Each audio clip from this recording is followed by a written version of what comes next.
എല്ലാ ജീവൻ T V പ്രേക്ഷകർക്കും Changanassery Abraham's infertility സെൻ്ററിൻ്റെ വന്ധ്യത രോഗവും ചികിത്സയും എന്ന പ്രോഗ്രാമിലേക്ക് ഹൃദ്യമായ സ്വാഗതം.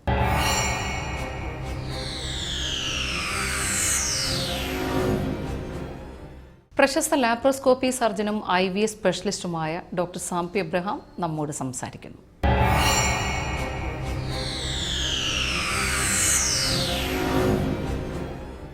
ലൈംഗിക രോഗങ്ങളെ സംബന്ധിച്ച് ധാരാളം സംശയങ്ങൾ ചെറുപ്പക്കാരുടെ നിന്നും വിവാഹം കഴിച്ചവരുടെ നിന്നും ലഭിക്കാറുണ്ട്. അതിനെ ആസ്പദമാക്കിയാണ് ഈ എപ്പിസോഡ് തയ്യാറാക്കിയിരിക്കുന്നത്. ഒരാൾക്കറിയേണ്ടത്, ഞാൻ ഒരു തവണ ലൈംഗിക ബന്ധത്തിൽ ഏർപ്പെട്ടാൽ എനിക്ക് ലൈംഗിക രോഗങ്ങൾ വരുമോ ഇല്ലയോ എന്നുള്ളതാണ്. ലൈംഗിക രോഗമുള്ള ഒരാളുമായിട്ട് ഒരു പ്രാവശ്യം ലൈംഗിക ബന്ധത്തിൽ ഏർപ്പെട്ടാൽ തന്നെ താങ്കൾക്ക് ലൈംഗിക രോഗം പിടിപെടാം. അതുകൊണ്ട് ഒരു തവണ ബന്ധപ്പെട്ടിട്ടുള്ളൂ എന്ന് പറഞ്ഞതുകൊണ്ട് ലൈംഗിക രോഗങ്ങൾ വരത്തില്ല എന്നില്ല. തുടർച്ചയായിട്ടുള്ള ലൈംഗിക ബന്ധത്തിൻ്റെ ആവശ്യമില്ല ലൈംഗിക രോഗങ്ങൾ പിടിപെടുവാൻ. അടുത്ത ചോദ്യം, ഗർഭനിരോധന ഉറകൾ അല്ലെങ്കിൽ കോണ്ടം ഉപയോഗിച്ചാൽ ലൈംഗിക രോഗങ്ങൾ വരാതിരിക്കുമോ, അല്ലെങ്കിൽ ലൈംഗിക ഉറകൾ ലൈംഗികമായിട്ടുള്ള രോഗങ്ങളിൽ നിന്ന് പൂർണ്ണമായിട്ടുള്ള സുരക്ഷ ഉറപ്പാക്കുമോ എന്നുള്ളതാണ്. Human papilloma virus, herpes, syphilis, ഈ രോഗങ്ങൾ നമ്മൾ കോണ്ടം ഉപയോഗിച്ചുകൊണ്ട് മാത്രം നമുക്കെപ്പോഴും അതിൽ നിന്ന് സുരക്ഷിതത്വം നൽകുകയില്ല. ഇവ കവർ ചെയ്യാത്ത ഭാഗത്തിൽ നിന്ന് രോഗാണുബാധ ഉണ്ടായെന്ന് വരാം. ഗൊണോറിയ ഇൻഫെക്ഷൻ, എയ്ഡ്സ്, ക്ലമീഡിയ ഇവയൊക്കെ നമുക്ക് ഉറകൾ ഉപയോഗിക്കുന്ന വഴി നമുക്ക് ഇത്തരത്തിലുള്ള രോഗങ്ങൾ വരികയില്ല, ശരിയായ രീതിയിൽ ഉപയോഗിച്ചാൽ. അപ്പോൾ എല്ലാവർക്കും അറിയേണ്ടത്, ഡോക്ടർ എങ്ങനെ 100% ഉറപ്പ് വരുത്താൻ പറ്റും എനിക്ക് ലൈംഗിക രോഗങ്ങൾ പിടിപെടുകയില്ല എന്ന്. നമുക്ക് അറിയപ്പെടാത്ത ഒരാളുമായി ലൈംഗിക ബന്ധത്തിൽ ഏർപ്പെടുമ്പോൾ 100% സുരക്ഷിതത്വം ഉറപ്പുവരുത്തുന്ന യാതൊരു മാർഗവുമില്ല എന്ന് പ്രേക്ഷകർ പ്രത്യേകം അറിയേണ്ടതാണ്. ഡോക്ടർ, എനിക്ക് ലൈംഗിക രോഗങ്ങൾ ഉണ്ടോ എന്ന് ഭയപ്പാടുണ്ട്, ഞാൻ എന്താണ് ചെയ്യേണ്ടത്? പല കത്തുകളുടെ ഉള്ളടക്കം അതാണ്.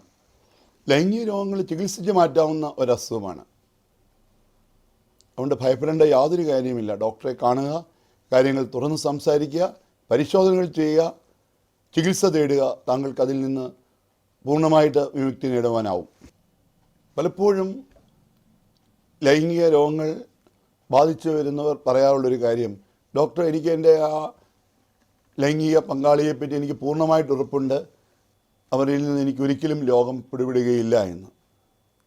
ഇത് ശരിയല്ല. പലപ്പോഴും നാം മനസ്സിലാക്കേണ്ടത്, ലൈംഗിക രോഗങ്ങൾ ഉള്ളവർക്ക് ചിലപ്പം വർഷങ്ങൾ പോലും കടന്നു പോയാൽ പോലും അവർക്ക് ലക്ഷണങ്ങൾ ഉണ്ടാവണമെന്നില്ല.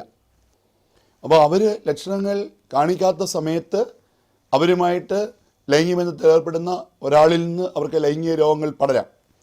അതുകൊണ്ടാണ് നമ്മൾ ശ്രദ്ധിക്കേണ്ടത്, അപരിചിതമായി ഒരിക്കലും ലൈംഗിക ബന്ധത്തിൽ ഏർപ്പെടരുത്. പലരും പ്രകടിപ്പിക്കുന്ന ഒരു സംശയമാണ്, ഡോക്ടറെ, ഇത്തരത്തിലുള്ള രോഗികൾ ഉപയോഗിക്കുന്ന യൂറോപ്യൻ ക്ലോസറ്റ് അല്ലെങ്കിൽ അവരുപയോഗിച്ച ടവലുകൾ, ഇതിൽ നിന്നൊക്കെ രോഗാണുബാധ ഉണ്ടാകുമോ എന്ന്. നമ്മുടെ ലൈംഗിക രോഗങ്ങൾ സാധാരണ ലൈംഗിക ബന്ധത്തിലൂടെയാണ് പകരുന്നത്. എന്നാൽ സ്കാബീസ് എന്ന അവസ്ഥ നമ്മൾ ഇതുപോലെയുള്ള ഇൻഫെക്റ്റഡ് ആയിട്ടുള്ള നമ്മൾ ടവലൊക്കെ ഉപയോഗിച്ചാൽ ഒരാളിൽ നിന്ന് മറ്റൊരാളിലേക്ക് പകരാം. വേറൊരു കുട്ടിയുടെ സംശയം, എന്താണ് ഡോക്ടർ ഗേ അല്ലെങ്കിൽ ലെസ്ബിയൻ എന്നൊക്കെ പറഞ്ഞാൽ എന്താണ് അതിൻ്റെ അർത്ഥം എന്നുള്ളതാണ്. ഇങ്ങനെ പലപ്പോഴും ആളുകൾ അവരെ ഇൻട്രൊഡ്യൂസ് ചെയ്യാറുണ്ട്, ഞാനൊരു ഗേ ആണ് അല്ലെങ്കിൽ ഞാനൊരു ലെസ്ബിയനാണ് എന്നൊക്കെ. ഇത് എല്ലാവരിലും നമുക്ക് എല്ലാവരും പലപ്പോഴും ഒരേ ഒരു അർത്ഥത്തോടെ വേണമെന്നില്ല അത് ഉപയോഗിക്കുന്നത്. ഗേ പലപ്പോഴും അവരുടെ ലൈംഗിക താല്പര്യങ്ങൾ പുരുഷന്മാരോടാണ്. ലെസ്ബിയൻ എന്ന് പറഞ്ഞാൽ ഒരു സ്ത്രീക്ക് വേറൊരു സ്ത്രീയോട് തോന്നുന്ന ലൈംഗികമായിട്ടുള്ള അനുരാഗത്തിനാണ് ലെസ്ബിയൻ എന്ന് പറയുന്നത്.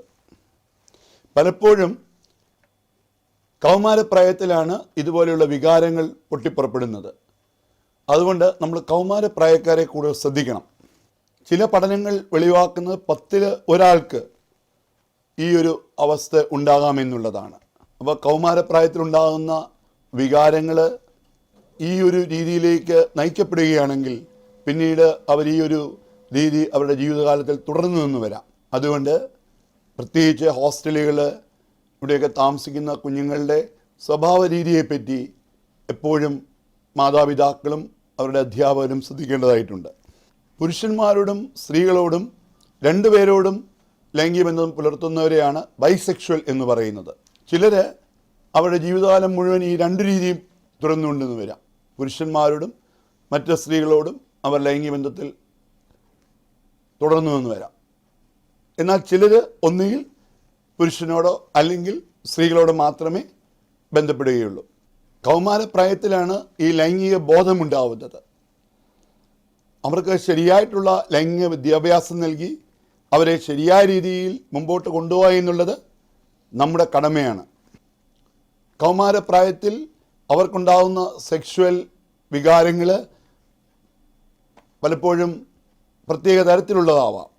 ഒരു ആൺകുട്ടി എപ്പോഴും അവൻ്റെ ഐഡൻറ്റിറ്റി ഒരു ആൺകുട്ടിയായിട്ട് തന്നെ മെയിൻറ്റെയിൻ ചെയ്യണമെന്നില്ല. സെക്ഷുവൽ ഐഡൻറ്റിറ്റി വളരെ പ്രാധാന്യമുള്ളൊരു ഘടകമാണ്. ഇതേക്കുറിച്ചൊക്കെ നമ്മുടെ യുവതലമുറയ്ക്ക് അറിവ് നൽകുക എന്നുള്ളത് പ്രായമായവരുടെ ഒരു കടമ തന്നെയാണ്. പുരുഷന്മാരുമായി ഓറൽ സെക്സ് പ്രാക്ടീസ് ചെയ്യുന്നതിൽ കുഴപ്പമുണ്ടോ? ഒരു യുവാവിന് അറിയേണ്ട കാര്യമാണ്. ഒരിക്കലും അത് പൂർണ്ണമായിട്ട് സുരക്ഷിതമാണ് എന്ന് കരുതരുത്. താങ്കൾക്ക് ഇതിൽ നിന്ന് ലൈംഗിക രോഗം ഉണ്ടാവാം. ഡോക്ടർ, എൻ്റെ ലിംഗത്തിൽ നിന്ന് സ്രവമുണ്ടാകാറുണ്ട്, അത് അപകടകരമാണോ? ഈ ഒരു വിവരണം മാത്രമേ പലപ്പോഴും നമുക്ക് ലഭിക്കാറുള്ളൂ. ലിംഗത്തിൻ്റെ അറ്റത്തു നിന്ന് മൂത്രമോ ശുക്ലമോ അല്ലാതെ ഒരു സ്രവം കണ്ടാൽ തീർച്ചയായിട്ടും പരിശോധിക്കേണ്ട ഒരു കാര്യമാണ്. ഒന്നുകൂടെ ഞാൻ പറയാം. ലിംഗത്തിൻ്റെ അറ്റത്തു നിന്ന് ഒന്നുകിൽ യൂറിൻ അല്ലെങ്കിൽ സെമൻ അല്ല നമ്മൾ കാണുന്നെങ്കിൽ തീർച്ചയായിട്ടും അവിടെ പരിശോധന ആവശ്യമാണ്. ഇത്തരത്തിലുള്ള സ്രവങ്ങൾ പലപ്പോഴും ഒരു ലൈംഗിക രോഗത്തിൻ്റെ ലക്ഷണമാവാം. മൂത്രമൊഴിക്കുമ്പോൾ വേദനയുണ്ടാവുക, ഒരു പുകച്ചിൽ അനുഭവപ്പെടുക, രാത്രിയിൽ പലതവണ മൂത്രമൊഴിക്കേണ്ടി വരിക, നമ്മുടെ കള്ളിക്ക് നീര് വരിക, ആ ഭാഗങ്ങളിൽ പ്രത്യേകിച്ച് ലൈംഗിക അവയവങ്ങളിൽ തടിപ്പോ എന്തെങ്കിലും വരിക ഒക്കെ ഉണ്ടെങ്കിൽ തീർച്ചയായിട്ടും സ്വയം ചികിത്സിക്കരുത്, ഒരു ഡോക്ടറെ കാണുക. എന്തൊക്കെയാണ് ഇത്തരത്തിലുള്ള സ്രവം വരാനായിട്ടുള്ള കാരണം? ഒന്നുകിൽ ഗുണോകോക്കൽ ഇൻഫെക്ഷൻ അല്ലെങ്കിൽ ഗുണോകോക്കൽ അല്ലാത്ത ഇൻഫെക്ഷൻ മൂലവും ഈ അവസ്ഥയുണ്ടാവാം. 5 ദിവസത്തേക്കുള്ള കാലാവധിക്കുള്ളിൽ സാധാരണ ഇങ്ങനെയുള്ള ഡിസ്ചാർജുകൾ നമ്മൾ കാണും. ഒരു 75% പേരിലും ഇതിനകത്തൊരു പഴുപ്പിൻ്റെ അംശം കണ്ടുവന്ന് വരാം. ഇത് മൂത്രനാളിയിലേക്കും ക്രമേണ മൂത്രസഞ്ചിയിലേക്കും പടരാം. അവിടുന്ന് ചിലപ്പോൾ കിഡ്നിക്ക് ഇൻഫെക്ഷൻ ഉണ്ടായെന്ന് വരാം. നമ്മൾ അറിയേണ്ട ഒരു കാര്യം, ലൈംഗിക രോഗങ്ങൾ ലൈംഗിക ബന്ധത്തിലൂടെയാണ് വരുന്നത്. ലൈംഗിക രോഗങ്ങൾ വന്നാൽ അവ ചികിത്സിക്കുവാൻ ഒരിക്കലും മടിക്കരുത്, സ്വയം ഒരിക്കലും ചികിത്സിക്കരുത്. ഡോക്ടറോട് ഈ കാര്യങ്ങൾ എങ്ങനെ തുറന്നു പറയും, അല്ലെങ്കിൽ മറ്റൊരാൾ അറിഞ്ഞാൽ എന്നുണ്ടാവും എന്നുള്ള ഭയം പലപ്പോഴും ശരിയായിട്ടുള്ള ചികിത്സ തേടുന്നതിൽ നിന്ന് രോഗികളെ പിന്തിരിപ്പിക്കാറുണ്ട്. ആ ഭയം ഒരിക്കലും ഉണ്ടാവരുത്. ലൈംഗിക ജീവിതത്തിൽ താങ്കൾ ശ്രദ്ധിക്കണം. അപരിചിതനുമായി ലൈംഗിക ബന്ധം പുലർത്തരുത്. അഥവാ അങ്ങനെയൊരു സാഹചര്യം ഉണ്ടായാൽ ഡോക്ടറെ കണ്ട് കൃത്യമായിട്ടുള്ള വിവരങ്ങൾ നൽകുവാനും ശരിയായ ചികിത്സ തേടുവാനും ശ്രദ്ധിക്കുക. അല്ലെങ്കിൽ ആ സമയത്ത് താങ്കൾ കാണിക്കുന്ന അവഗണന പിന്നീട് കൂടുതൽ പ്രശ്നങ്ങൾക്ക് ഇടയാക്കിയെന്ന് വരാം.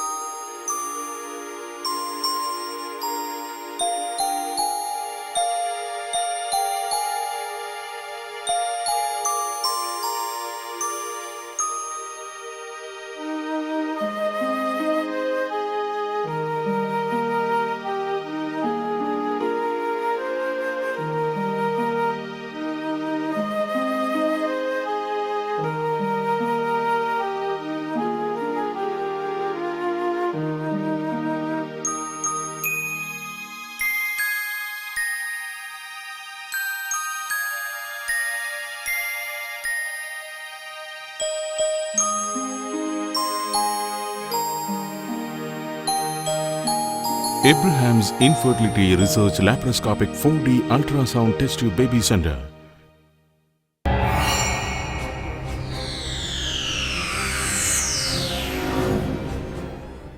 ഈ പ്രോഗ്രാമിലൂടെ ഒരുപാട് കത്തുകൾ ഞങ്ങൾക്ക് കിട്ടിക്കൊണ്ടിരിക്കുന്നുണ്ട്. അതിൽ നിന്നും തിരഞ്ഞെടുത്ത ചില കത്തുകളിലേക്ക്.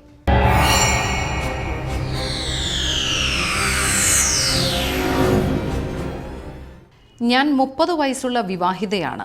ലൈംഗിക ബന്ധത്തിൽ ഏർപ്പെടുന്നതിൽ ഭാര്യയുടെ കടമ ശരിയായി നിർവഹിക്കുന്നുണ്ടെന്നായിരുന്നു ഞാൻ കരുതിയിരുന്നത്. പക്ഷേ അദ്ദേഹം സംതൃപ്തനല്ലെന്നാണ് പറയുന്നത്. എൻ്റെ ഭാഗത്തു നിന്ന് തണുപ്പൻ സമീപനമാണത്രേ. എന്താണ് പരിഹാരം? നിമ്മി ചേർത്തല. സഹകരിക്കുക, അനുഭാവപൂർവം ലൈംഗിക ബന്ധത്തിൽ പങ്കെടുക്കുകയൊക്കെ പ്രാധാന്യമുള്ള ഘടകങ്ങളാണ്. എന്നാൽ എപ്പോഴും തൻ്റെ പങ്കാളിയോട് അവരുടെ താല്പര്യം എന്താണെന്ന് ചോദിക്കുവാൻ നമ്മൾ ശ്രദ്ധിക്കണം. തൻ്റെ പങ്കാളിയോടുള്ള നോട്ടം, സ്പർശം, വേഷവിധാനം ഇവയൊക്കെ ലൈംഗിക ജീവിതത്തിൽ പ്രാധാന്യമുള്ളതാണ് എന്ന് നാം മനസ്സിലാക്കേണ്ടതാണ്. തൻ്റെ ഭർത്താവാണ്, തൻ്റെ ഭാര്യയാണ്, അതുകൊണ്ട് ഏത് രീതിയിലും മുമ്പോട്ട് പോകാമെന്ന് കരുതരുത്. പലപ്പോഴും നോട്ടം, സ്പർശം, വേഷവിധാനം ഇവയൊക്കെ ഭാര്യയും ഭർത്താവും തമ്മിലുള്ള ലൈംഗിക ബന്ധത്തിൽ പ്രധാനപ്പെട്ട ഘടകങ്ങളാണ് എന്ന് വ്യക്തമായിട്ട് ഓർക്കേണ്ടതായിട്ടുണ്ട്. നോട്ടത്തിൽ, സ്പർശനത്തിൽ, ചുംബനത്തിൽ ഒക്കെ ശ്രദ്ധിക്കേണ്ടതാണ്. വൈവിധ്യം പുലർത്തുവാൻ ശ്രദ്ധിക്കണം. കാര്യം ആവർത്തന വിരസതയുണ്ടാവാൻ പാടില്ല. ഒരു മാന്ത്രികത, ഒരു പുതുമ എപ്പോഴും നൽകുവാൻ ശ്രദ്ധിക്കേണ്ടതായിട്ടുണ്ട്. തൻ്റെ പങ്കാളിയുടെ വികാരമുണർത്തുന്ന കാര്യങ്ങൾ എന്താണെന്ന് അറിയുകയും അതിനോട് തൻ്റെ കാഴ്ചപ്പാട് എങ്ങനെയാണെന്ന് വ്യക്തമാക്കുകയും ചെയ്യണം. അവരവരുടെ വ്യക്തിത്വം നിലനിർത്തിക്കൊണ്ട് പരസ്പരമുള്ള ചർച്ചകളിലൂടെ വേണം ഇങ്ങനെയുള്ള ജീവിതത്തെ ക്രമീകരിക്കുവാൻ. അങ്ങനെയാണെങ്കിൽ തീർച്ചയായിട്ടും വികാരവായ്പോടെ നിങ്ങളുടെ ലൈംഗിക ജീവിതം മുമ്പോട്ട് കൊണ്ടുപോകാനായിട്ട് കഴിയും.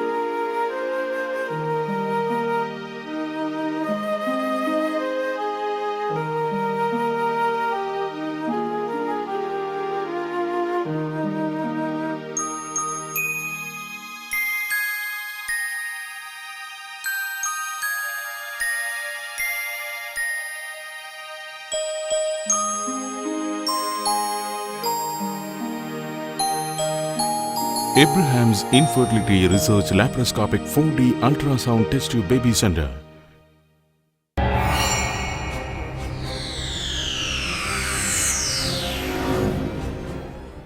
ഇനി ടെസ്റ്റ് മണി. ഡോക്ടർ സാംപി എബ്രഹാമിൻ്റെ വന്ധ്യതാ ചികിത്സയിലൂടെ ഒരുപാട് ദമ്പതികൾക്കാണ് സന്താന സൗഭാഗ്യമുണ്ടായത്. അവരുടെ അനുഭവങ്ങൾ നമ്മളുമായി പങ്കുവയ്ക്കുന്നു.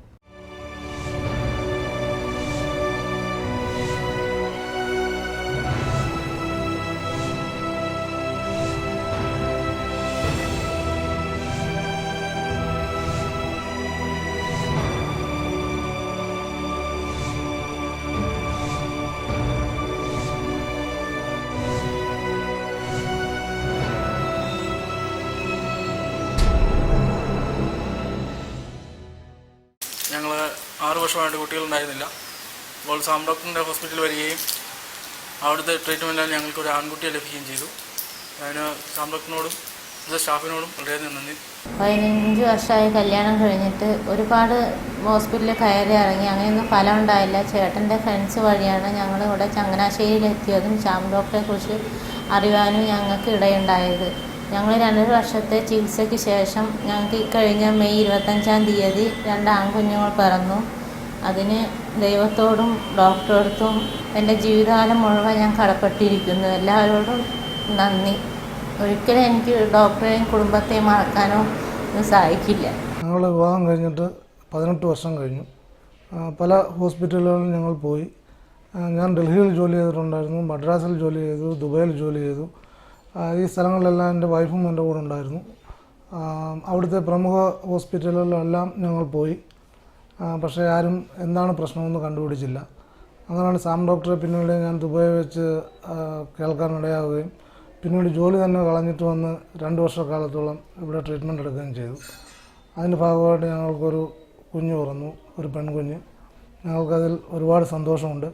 ആ ഹോസ്പിറ്റലിനോടും അവിടെ വർക്ക് ചെയ്യുന്ന എല്ലാ നഴ്സുമാരോടും, പ്രത്യേകിച്ച് ശോഭ സിസ്റ്ററോടും ഡോക്ടറോടും എന്നും ഞങ്ങൾ കടപ്പാടുള്ളവരായിരിക്കും. സത്യം പറഞ്ഞാൽ ഈ കാര്യം പറയുമ്പോൾ പോലും എൻ്റെ കണ്ണ് നിറഞ്ഞു വരുന്നുണ്ട്. അത്രയും മാനസിക വിഷമങ്ങളും ഒരുപാട് കാര്യങ്ങൾ ഉൾക്കൊണ്ടാണ് ഈ ട്രീറ്റ്മെൻറ്റിൻ്റെ ഭാഗത്തിലേക്ക് ഞങ്ങൾ പോയത്. ഇങ്ങനൊരു വിഷയമുണ്ടായപ്പോൾ കുടുംബക്കാരും മറ്റുള്ള ബന്ധുക്കളും സഹോദരങ്ങളും എല്ലാ ആൾക്കാർക്കും എപ്പോഴും ഓരോ രീതിയിൽ ഞങ്ങളെ മാനസികമായിട്ട് വിഷമിപ്പിച്ചു. പക്ഷേ അതിലൊന്നും ഞങ്ങൾ തളരാതെ പല ദിവസങ്ങളിലൂടെ വെയിറ്റ് ചെയ്തിരുന്ന് ഡോക്ടറെ കാണുകയും അങ്ങനെ എല്ലാ വിഷമങ്ങളും ഉൾക്കൊണ്ടുകൊണ്ട് ഞങ്ങൾ ഈ ട്രീറ്റ്മെൻറ്റിൻ്റെ ഭാഗമായി തീരുകയാണ് ചെയ്തത്. അപ്പോൾ അതിൽ ഞങ്ങൾക്ക് ആരോഗ്യമുള്ള ഒരു കുഞ്ഞ് പിറന്നു. അതിൽ തീർച്ചയായിട്ടും ഹോസ്പിറ്റലിനോടും ഡോക്ടറോടും സ്റ്റാഫിനോടും എല്ലാവരോടും ഞങ്ങൾ എന്നും കടപ്പാടുള്ളവരായിരുന്നു. ഞങ്ങൾ വിവാഹം കഴിഞ്ഞിട്ട് ഇപ്പോൾ 9.5 വർഷമായി. 2008 സെപ്റ്റംബർ മാസമാണ് ഞങ്ങൾ ഡോക്ടർ സാമിൻ്റെ അടുത്ത് ആദ്യമായിട്ട് വന്നത്. എൻ്റെ വൈഫിൻ്റെ ഫ്രണ്ടാണ് ഡോക്ടർ സാമിൻ്റെ അഡ്രസ്സ് തന്നത്. ഞങ്ങൾ ബാംഗ്ലൂർ ജോലി ആയതുകൊണ്ട് ഞങ്ങൾക്ക് എല്ലാ മാസം വരാൻ സാധിക്കാഞ്ഞുകൊണ്ട് ഡോക്ടറിൻ്റെ ഇമെയിൽ വഴി ഞങ്ങൾക്ക് മരുന്ന് നിർദ്ദേശിക്കുകയും ഞങ്ങൾ കഴിഞ്ഞ 3 വർഷമായി ഡോക്ടർ സാമിൻ്റെ അവിടെ ചികിത്സയിലായിരുന്നു. 2011 മാസം ഡോക്ടർ സാം ഞങ്ങളോട് പറഞ്ഞു ഇപ്പോൾ ഫൈനലായിട്ട് നമുക്ക് ചികിത്സ ചെയ്യാമെന്ന്. അങ്ങനെയാണ് 2011 ഏപ്രിൽ 2 കുഞ്ഞുങ്ങളെ ഗർഭം ധരിക്കുകയും നവംബർ 2011 ലാസ്റ്റ് വീക്ക് 2 കുഞ്ഞുങ്ങൾ ജനിച്ചു. ഒരു മകനും ഒരു മകളും ആരോഗ്യമായിട്ട് സുഖമായിട്ടിരിക്കുന്നു. ഞങ്ങൾ ഡോക്ടർ സാമിന് അവിടെ ഒരു കാര്യം കണ്ടു, അവിടെ പേഷ്യൻസും അവിടുത്തെ സ്റ്റാഫും ഡോക്ടറും എല്ലാവരും കുടുംബം പോലെയാണ് ബിഹേവ് ചെയ്യുന്നത്. ഇനിയും എത്ര വർഷം കഴിഞ്ഞാലും ഞങ്ങൾ അവരെയും മറക്കത്തില്ല. അങ്ങനെയുള്ള റിലേഷൻഷിപ്പാണ് അവിടെ കണ്ടത്. അവിടെ വരുന്ന 2 കാര്യം മാത്രം ശ്രദ്ധിക്കണം. ഒന്ന്, ക്ഷമ വേണം. ആ ഡോക്ടറെ കാണുമ്പോൾ അവിടെ ഇരിക്കുമ്പോഴൊക്കെ. 2, ഡോക്ടർ പറയുന്ന പോലെ ചെയ്താൽ 100% സക്സസ് കിട്ടും. ഞങ്ങൾക്ക് അങ്ങനെയാണ് ഇപ്പം സക്സസ് കിട്ടിയത്. അതുപോലെ ഡോക്ടറെയും അതുപോലത്തെ കുടുംബത്തെയും അവിടുത്തെ എല്ലാ സ്റ്റാഫിനെയും ഞങ്ങൾ നന്ദിയോടെ സ്മരിക്കുന്നു. എൻ്റെ വിവാഹം കഴിഞ്ഞിട്ട് 15 വർഷമായി. നിരവധി ഹോസ്പിറ്റലിൽ ട്രീറ്റ്മെൻറ്റ് ചെയ്തു. കുഞ്ഞുങ്ങളൊന്നും ഉണ്ടായിരുന്നില്ല. അതിനിടയിലാണ് ഡോക്ടർ സാം അബ്രഹാമിൻ്റെ പരിപാടി കാണാൻ കഴിഞ്ഞത്. ഞങ്ങൾ ചങ്ങനാശ്ശേരിയിലെ ഡോക്ടർ സാം അബ്രഹാമിൻ്റെ അബ്രഹാംസ് ഇൻഫെർട്ടിലിറ്റി റിസർച്ച് സെൻ്ററിൽ ചികിത്സയ്ക്കായി എത്തി. അവിടുത്തെ 2 വർഷത്തെ ചികിത്സയ്ക്കിടയിൽ എനിക്ക് ഈ കഴിഞ്ഞ മെയ് 31-ാം തീയതി ഒരു പെൺകുഞ്ഞിനെ ലഭിച്ചു. അതിന് ഞാൻ ഡോക്ടറോടും കുടുംബത്തോടും ഹോസ്പിറ്റലിലെ എല്ലാ സ്റ്റാഫിനോടും മഞ്ഞാടിയിലെ സ്റ്റാഫിനോടും എൻ്റെ കൃതജ്ഞതയും നന്ദിയും അറിയിക്കുന്നു. 16 വർഷമായി ഞങ്ങൾ കല്യാണം കഴിഞ്ഞിട്ട് ഞങ്ങൾക്ക് കുട്ടികളില്ലായിരുന്നു. പല ഹോസ്പിറ്റലിലും പോയി ചികിത്സ നടത്തി. അതിൽ കുട്ടികളൊന്നും കിട്ടിയില്ല. അങ്ങനെ ഇരിക്കവേ സാം ഡോക്ടർ ഹോസ്പിറ്റലിൽ TV ചാനലിൽ കൂടി കാണാൻ കഴിഞ്ഞു. അങ്ങനെ ഞങ്ങളവിടെ വന്നു. 2 വർഷത്തോളം ചികിത്സ ചെയ്തു. അതിൽ ഞങ്ങൾക്കൊരു കുഞ്ഞ് പിറന്നു. ഡിസംബർ 18-ാം തീയതി ഒരു ആൺകുഞ്ഞ് പിറന്നു. ഡോക്ടർ ഞങ്ങൾക്ക് ഒരുപാട് സഹായങ്ങളൊക്കെ ചെയ്ത് തന്നിട്ടുണ്ട്. ഞങ്ങൾ സാധാരണ ഒരു കുടുംബത്തിലെയാണ് കൂലിപ്പണി ചെയ്താണ് ഞങ്ങൾ ഇത്രയും ചികിത്സ മുന്നോട്ട് കൊണ്ടുപോയത്.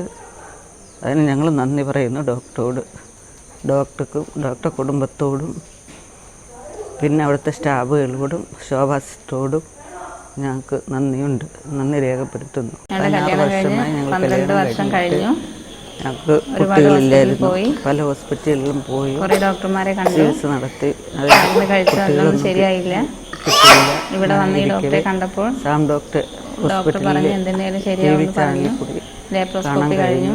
അങ്ങനെ ഞങ്ങളവിടെ പിന്നീട് ശരിയായി. 2 വർഷത്തോളം 2 കുട്ടികളെ തന്നു. ഒരു ആൺകുട്ടി ഒരു പെൺകുട്ടി. മോളുടെ പേര് ഡിസംബർ 18-ാം തീയതി ഒരു ആൺകുഞ്ഞ് പിറന്നു.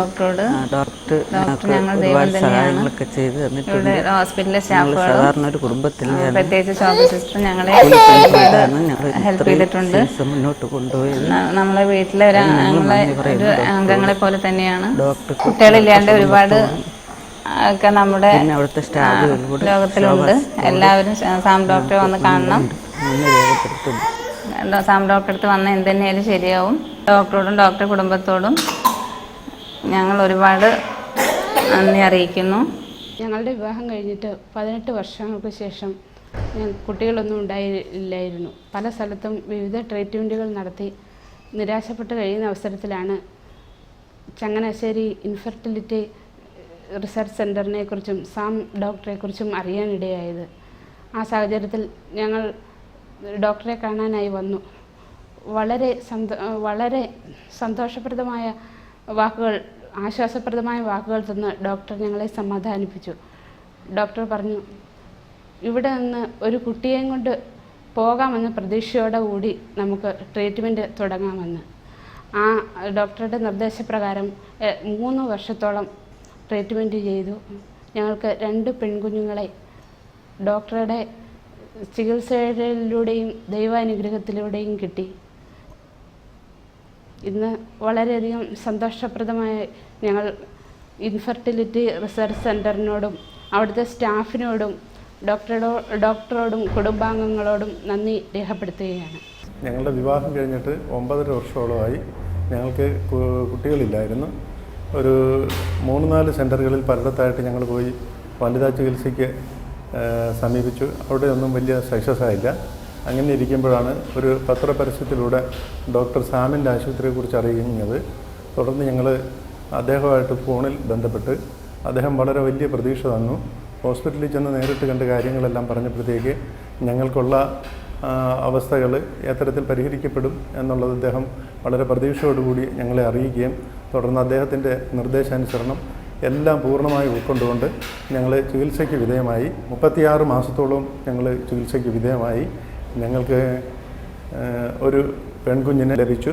കഴിഞ്ഞ 8 മാസമായിട്ട് ഈ ആശുപത്രിയിൽ തന്നെയാണ് ഞങ്ങൾ കഴിഞ്ഞുകൊണ്ട് ഈ ചികിത്സയ്ക്ക് വിധേയമായത്. വളരെ വലിയ സപ്പോർട്ടാണ് സ്റ്റാഫിൻ്റെയും ആശുപത്രിയിലെ മറ്റുള്ളവരിൽ നിന്നും ഞങ്ങൾക്ക് കിട്ടിയത്. അതിൽ വളരെ നന്ദിയുണ്ട്. ഞങ്ങളുടെ കല്യാണം കഴിഞ്ഞിട്ട് 5 വർഷമായിരുന്നു. എൻ്റെ ചേച്ചി പറഞ്ഞിട്ടാണ് ഞാൻ സാം ഡോക്ടറിനെ പറ്റി അറിഞ്ഞത്. സാം ഡോക്ടറിനെ കാണുമ്പോൾ തന്നെ നമ്മുടെ എല്ലാ ടെൻഷനും നമ്മൾ മറക്കും. കറക്റ്റ് ചികിത്സയാണ് സാർ തരുന്നത്. പിന്നെ നമ്മളുടെ എല്ലാ വിഷമങ്ങളും മാറുന്ന തരത്തിലാണ് നമ്മളോട് ഡോക്ടർ സംസാരിക്കുന്നത്. പിന്നെ ഞങ്ങൾ ചികിത്സയ്ക്ക് വന്ന ആദ്യത്തെ മാസം തന്നെ പ്രഗ്നൻസിയായി. സാം ഡോക്ടറിനും സാം ഡോക്ടറിൻ്റെ കുടുംബത്തിനും സ്റ്റാഫിനും എല്ലാം ഞങ്ങളുടെ നന്ദി അറിയിക്കുന്നു. ഞങ്ങൾക്ക് 2 പെൺകുട്ടികളെ ലഭിച്ചു. ഞങ്ങൾ ദൈവത്തിനോടും സാം ഡോക്ടറിനോടും വളരെ നന്ദിയുള്ളവരാണ്.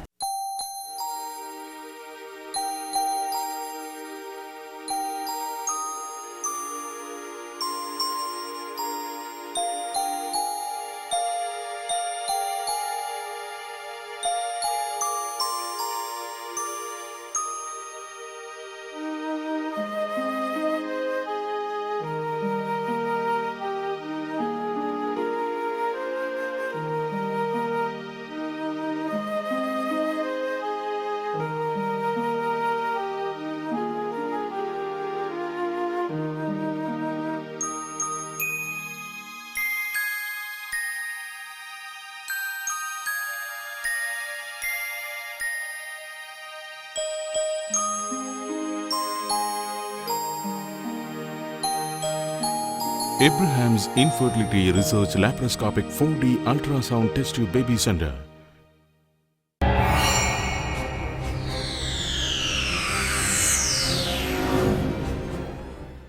കടൽ തീരത്ത് നമ്മൾ നടക്കുമ്പോൾ നമുക്കറിയാം, തിരകൾ വന്ന് കരയിലേക്ക് അടിക്കാറുണ്ട്. ആ തിരകളെ നമുക്ക് എണ്ണുവാൻ കഴിയും. എന്നാൽ കടലിൻ്റെ അന്തം എവിടെയാണ്? നമ്മുടെ കണ്ണിന് എത്താവുന്നതിനേക്കാളും ദൂരത്താണത്. നമുക്ക് ഒരുപക്ഷെ തോന്നും അത് അനന്തതയാണ് അതിൻ്റെ അന്തമെന്ന്. അതുപോലെ നിങ്ങളുടെ മനസ്സിൽ നിങ്ങൾ വിശ്വാസത്തിൻ്റെ ഒരു സാഗരമുണ്ടാക്കണം. വിശ്വാസത്തിൻ്റെ സാഗരത്തിൽ നിന്ന് നിങ്ങൾക്ക് ലഭിക്കുന്ന ശക്തി നിങ്ങളെ മാറ്റും. അതൊരു മന്ത്രശക്തിയാണ്.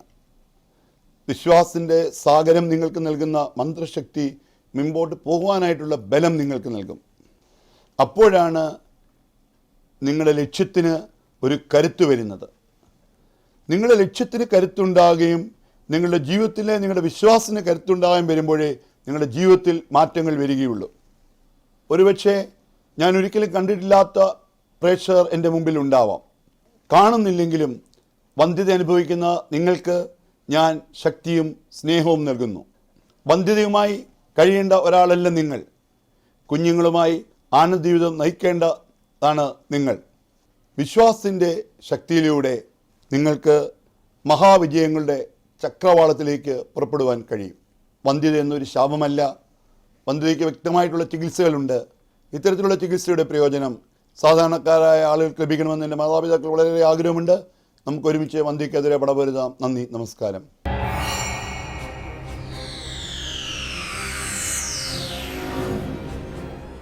വന്ധ്യത, രോഗവും ചികിത്സയും എന്ന പ്രോഗ്രാമിൻ്റെ ഈ എപ്പിസോഡും ഇവിടെ പൂർണ്ണമാകുന്നു.